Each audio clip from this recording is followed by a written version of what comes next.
were hanging out on a rooftop of a very tall building, hanging your feet off the ledge of it as you swung them. You were looking down at the city below you. It was nice to look at the city this time of night, peaceful. Thinking back on my life, so many things have happened. I'm so tired. I almost wonder what the feeling of freedom would feel like. I had a fight with Leo earlier. I had told him that I wanted to leave this world. I'm done fighting. I lived a long, good life. Been 6 years since I met the brothers, and I've been alive for 90 years now. Sure, it was not always happy, but I have a family who gave me happy times and friends who would always be there for me. Leo was my best friend, the only one I can open up to. But tonight, when I did, I understand. What I want would hurt them so badly. It hurts so much. My hair blew in the soft wind that covered the city. I heard a noise akin to footsteps jumping soon, landing down next to me. Your name? Geez, I looked for you everywhere. I looked ahead. Don't worry, I'm never too far from any of you. I will always be looking over you close by. I smiled softly, but I still didn't look at him. Then, why do you want to die? If you die, you can't do that.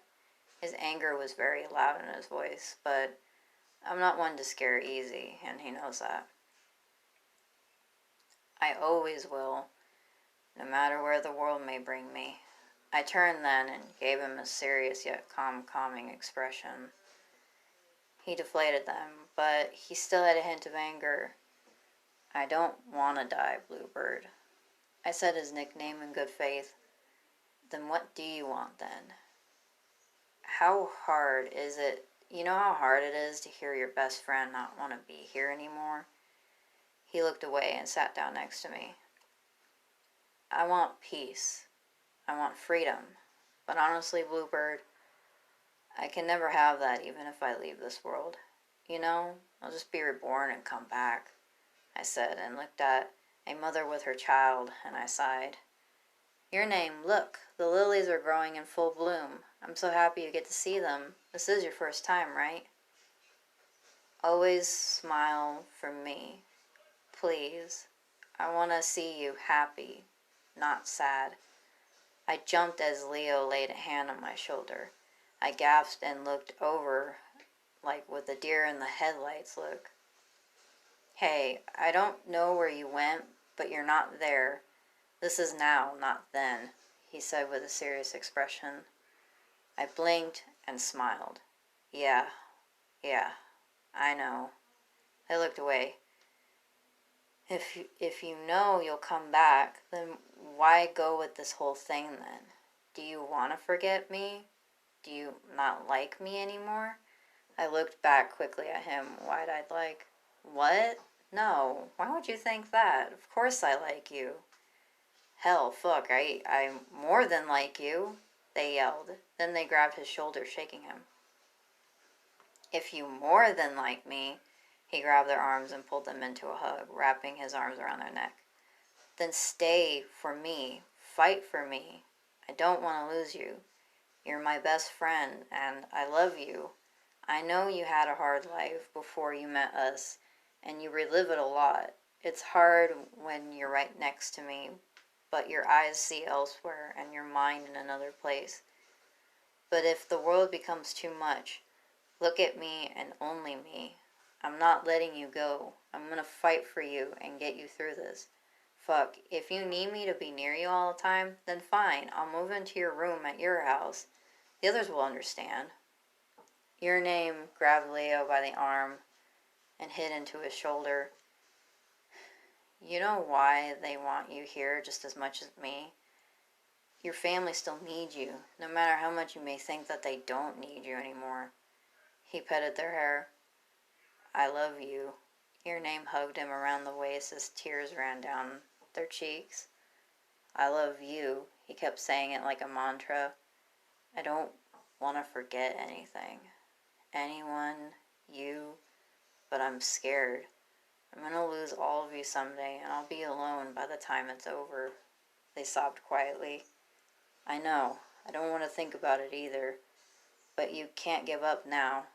Don't you want to be with us as long as you can? And who knows, maybe you won't have to come back.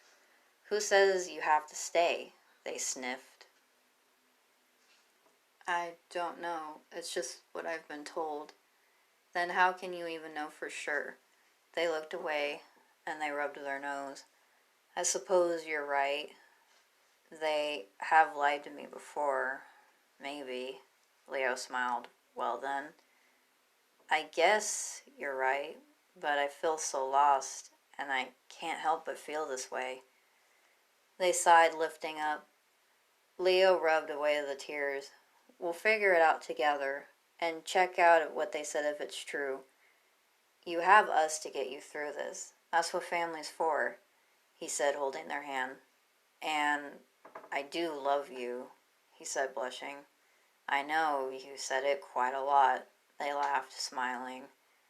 No, I mean, like, not family. Well, family, but not sibling kind.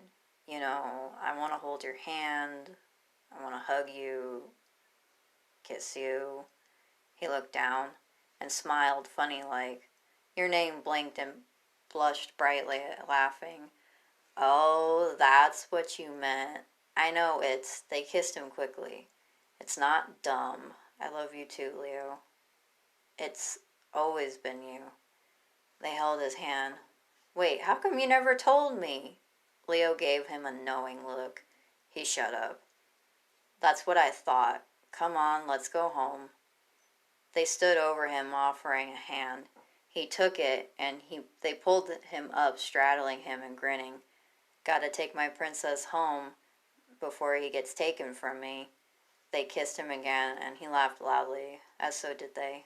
Thanks, Leo. Really. Anything for you. Anything for you.